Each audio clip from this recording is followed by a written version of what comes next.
Satish भोसलेला Shirur police स्टेशनमध्ये आणण्यात आलेला आहे।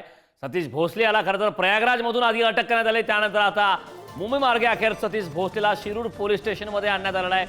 कालच या संदर्भातल्या घडामोडी केलेल्या अतिक्रमण केल्याचं कारण सांगत वन विभागाच्या माध्यमातून सतीश भोसले उर्फ खोक्याच्या घरावरती बुलडोजर चालवण्यात आलं। त्यानंतर अज्ञातांनी त्या बुलडोजर चालवलेल्या अतिक्रमण केलेल्या घराची होळी केली। आता सतीश भोसलेला बीडच्या शिरूर पोलीस स्टेशनमध्ये आणण्यात आलं आहे। शिरूर कोर्टात आज खोक्याला हजर केलं जाणार आहे। त्यामुळे कायदेशीररित्या आज नेमक्या काय घडामोडी घडतात हे पाहणं महत्त्वाचं आहे। संदर्भात ताजे अपडेट देण्यासाठी आपले प्रतिनिधी उदय नागरगोजे आपल्या सोबत जोडलेत। उदय, सतीश भोसलेला बीडच्या शिरूर पोलीस स्टेशनमध्ये आणण्यात आलं, काय सविस्तर अपडेट्स आहेत?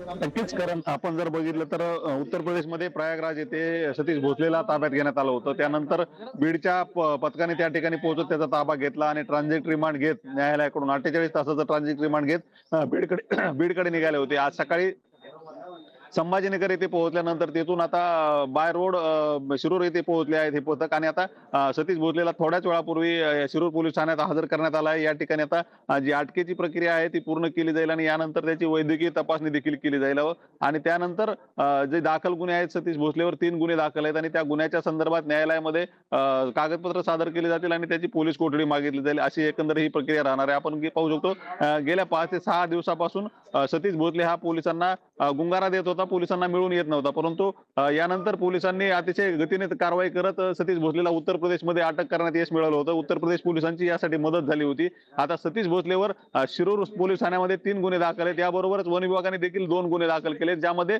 वन्यजीव संरक्षण अधिनियम अंतर्गत एक गुन्हा आहे, तर दुसरा म्हणजे वन विभागाच्या जागेत अनधिकृतरित्या बांधकाम केल्याचा देखील गुन्हा आहे। वन विभागाने काल कारवाई करत सतीश भोसलेचं घर देखील पाडलं होतं। त्यानंतर त्या ठिकाणी काही घटना घडल्या, त्या ठिकाणी त्यांचे जे उर्वरित साहित्य होतं ते देखील आपण पेटवून दिल्याचं बघितलं होतं। तुर्तास मात्र आता सतीश भोसले याला जे पथक घेऊन गेलं होतं त्याने शिरूर पोलीस ठाण्यात हजर केलंय आणि या अटकेची प्रक्रिया सध्या सुरू आहे। थोड्याच वेळात त्याला आता इथून वैद्यकीय तपासणीसाठी देखील घेऊन जाणार आहेत। करण, नक्कीच उदय, खूप खूप धन्यवाद या सविस्तर अशा माहितीसाठी।